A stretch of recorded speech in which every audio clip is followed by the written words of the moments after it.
Rajendranagar MLA Prakash Goud CM ముఖ్యమంత్రిని కలిసిన అంశంపై ఉప ముఖ్యమంత్రి బట్టి విక్రమార్క స్పందించారు. కాంగ్రెస్ పార్టీలో ముఖ్యమంత్రిని కలిసే స్వేచ్ఛ అందరికీ ఉంటుందని ఉప ముఖ్యమంత్రి బట్టి విక్రమార్క అన్నారు. బీఆర్ఎస్ ఎమ్మెల్యేలు ముఖ్యమంత్రి కలవడంలో ఇతర అంశాలేవి లేవని, బీఆర్ఎస్ ప్రభుత్వం మాదిరి సంస్కృతి కాంగ్రెస్ లో లేదని భట్టి స్పష్టం చేశారు. ప్రజాస్వామ్యయుతంగా కాంగ్రెస్ పార్టీ అందరినీ గౌరవిస్తుందన్నారు. రానున్న పార్లమెంట్ ఎన్నికల నేపథ్యంలో సికింద్రాబాద్ పార్లమెంట్ ఎన్నికల బూత్ కమిటీ సమావేశంలో ఆయన పాల్గొని ప్రసంగించారు. పార్లమెంట్ ఎన్నికలలో అత్యధిక స్థానాలు గెలిపిస్తామని ధీమా వ్యక్తం చేశారు.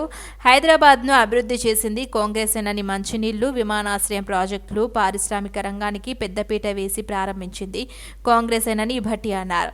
కేటీఆర్, హరీష్ రావులు తామే హైదరాబాద్ను అభివృద్ధి చేశామని చెప్పడం సిగ్గుచేటని విమర్శించారు.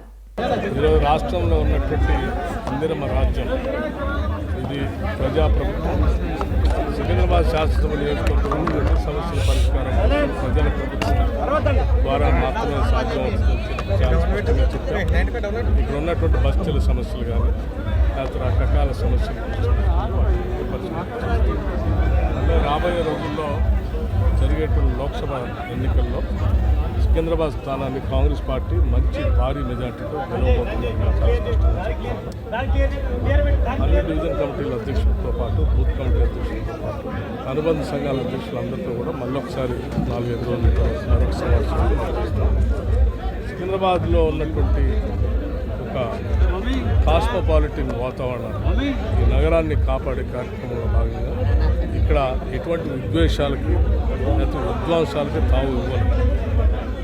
ఇక్కడ శాంతియుతంగా ప్రశాంతంగా హైదరాబాద్ నగరంలో బతికేటువంటి ప్రజల జీవితాన్ని అల్లకల్లలో చేయడం కోసం, అల్లజల్లు సూచించడం కోసం, లేకపోతే రకరకాల విభేదాలు తీసుకొని వచ్చి దాంట్లో రాజకీయంగా లబ్ధి పొందడం కోసం ఎవరైనా ప్రయత్నం చేస్తే ఎట్టి పరిస్థితులు కూడా రాష్ట్ర ప్రయోజనాల దృష్ట్యా హైదరాబాద్ నగరం గౌరవాన్ని ప్రతిష్టను పెంచే దృష్ట్యా చాలా కఠినంగా రాజేంద్రనగర్లో అనేది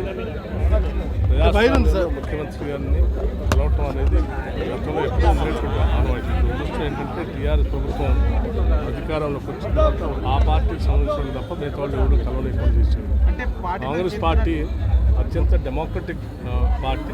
డెమోక్రటిక్గా మా గవర్నమెంట్ నడుపుతుంది. ఆ శాసనసభ్యులకు గౌరవిస్తాము. ఏ శాసనసభ్యుడికైనా అదే స్థాయిలో కలుస్తాం, గౌరవం.